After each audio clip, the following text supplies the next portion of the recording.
মানে বাঙালিদের ঘরে ঘরেই পিঠের উৎসব। তো বন্ধুরা, এই কিছুক্ষণ পরেই আমি দিদাইয়ের বাড়ি যাব। সেখানে দিদাইও আর আমার মামি মিলে পিঠে রান্না করবে, পুর পিঠে। বন্ধুরা, সেই পুর পিঠের মধ্যে থাকবে ফুলকপির তরকারির পুর। আর বন্ধুরা, এই পুর পিঠেটা চাল শিলে গুঁড়ো করে বানাবে। আর বন্ধুরা, ওই যে ফুলকপির তরকারিতে পুরটা বানাচ্ছে না, ওই জন্যে কোনো অ্যাসিড কোনো অম্ল হবে না বন্ধুরা, কারণ ওতে নারকেল ছাই নেই। আর বন্ধুরা, তাহলে চলো দিদার বাড়ি যাওয়া যাক। আর হ্যাঁ, প্রথম থেকে শেষ পর্যন্ত দেখবে অবশ্যই, আর তোমরাও বানাবে এই একই রকম করে। তো চলো যাওয়া যাক। আর হ্যাঁ, লাইক সাবস্ক্রাইব শেয়ারও করে দেবে, আর বেল আইকনটাও অলে সেট করে দেবে। এখানে আতপ চাল 1 ঘন্টা ভিজিয়ে রেখেছিলাম, গামছার মধ্যে ছেঁকে তুলে নিয়েছি।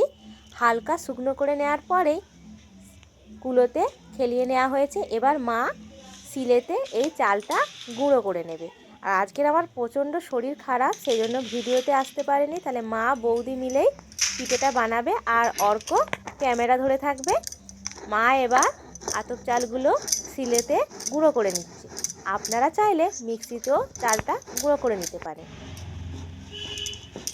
আর আজকের স্পেশাল পুরে থাকবে ফুলকপি আলুর নিরামিষ তরকারি, সেটা দিয়েই পিঠেটা বানানো হবে। চালটা সম্পূর্ণ গুঁড়ো করা হয়ে গেছে শিলেতে। এবার চালনির সাহায্যে চালটা চেলে নেওয়া হচ্ছে, দেখুন। আর এই মুলকোটা আবার শিলে গুঁড়ো করে নিয়ে একইভাবে সব চেলে নেওয়া হবে। সব চালটা গুঁড়ো করে নিয়েছে আতপ চাল। এবার চলে যাব রান্নার কাছে। আর কড়াতে জল দিয়েছি, আর সামান্য নুন দিয়ে জলটা টকবক করে যখন ফুটছিল, তারপরেই দিয়ে দিচ্ছি চালের গুঁড়ো, মানে আতপ চালের গুঁড়ো।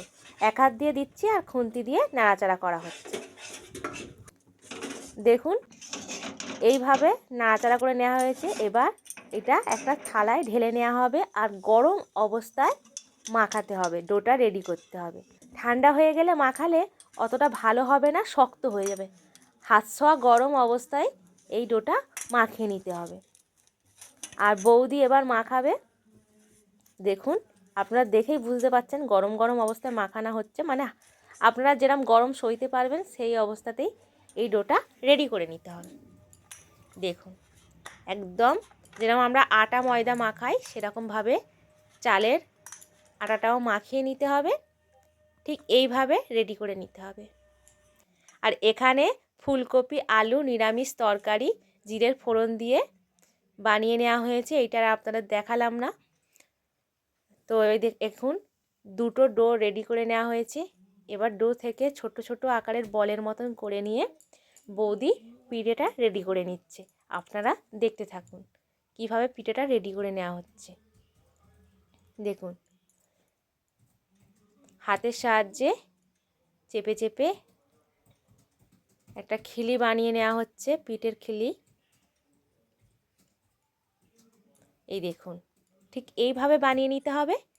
এবার চামচে করে ওই তরকারিটা পুরের মতন দিয়ে দিতে হবে। আপনারা চাইলে এখানে নারকেল দিয়েও পুরটা বানিয়ে নিতে পারেন। তো নারকেল পিঠে সবসময় তো খাওয়া হয়, আর সবাইয়ের সহ্য হয় না, অ্যাসিড হয়। তো তরকারির পিঠে করলে ভালো লাগে খেতে।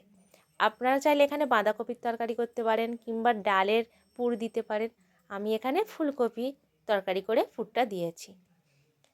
এই একইভাবে বাকি পিঠেগুলো তৈরি করে নেওয়া হবে। বৌদি সব পিঠেগুলো তৈরি করছে। এই দেখুন, আপনারা প্রথম থেকে শেষ পর্যন্ত অবশ্যই ভিডিওটা দেখবেন। আর একটা তৈরি করে নিচ্ছে, আবার আপনাদের দেখাচ্ছে। দেখুন, খুব ঠান্ডা পড়েছে বন্ধুরা, প্রচণ্ড ঠান্ডা। আর এই শীতের সময় তো পিঠে খাওয়ার মজা। আর পৌষ পার্বণ, বাঙালির প্রত্যেক ঘরে ঘরে পিঠের উৎসব। এবার একটা স্টিলের ছিদ্র গামলা নেওয়া হয়েছে, ওর মধ্যে পিঠেগুলো সব দিয়ে দেওয়া হবে। এটা ভাপাতে হবে। এই দেখুন কতগুলো পিঠে হয়েছে। এবার চলে যাব সব পিঠেগুলো নিয়ে রান্নার কাছে। একটা হাঁড়িতে জল বসিয়ে দেওয়া হয়েছে। আর দেখুন, একটা ঝুলি পিঠে করা হয়েছে, কি সুন্দর ফুলের মতন। হাঁড়িতে জল দেওয়া হয়েছে, জলটা টকবক করে ফুটছে। তার ওপরেই এই ছিদ্র গামলাটা বসিয়ে দিলাম। এবার ঢাকা দিয়ে কিছুক্ষণ এই পিঠেটা ভাপিয়ে নেব। 10 থেকে 15 মিনিট ভাপালেই পিঠেটা রেডি হয়ে যাবে। আর দেখুন পিঠেটা রেডি হয়ে যাওয়ার পরেই পিঠের গাটা সম্পূর্ণ চেঞ্জ হয়ে গেল দেখুন। আর একটা বাটির মধ্যে ঠান্ডা জল নেওয়া হয়েছে, একটু করে ঠান্ডা জলে হাত ডোবাবো আর পিঠেগুলো ছাড়িয়ে নিতে হবে। দেখুন বন্ধুরা, পিঠে হয়েছে আজকে, সামনে পৌষ পার্বণ, তরকারির পিঠে। সবাই তো নারকেলের পিঠে খান, আজকে আমাদের ফুলকপির পিঠে বানানো হয়েছে। আমি টেস্ট করে বলছি কেমন হয়েছে। খুব গরম, ধোঁয়া উঠছে, গরম লাগবে।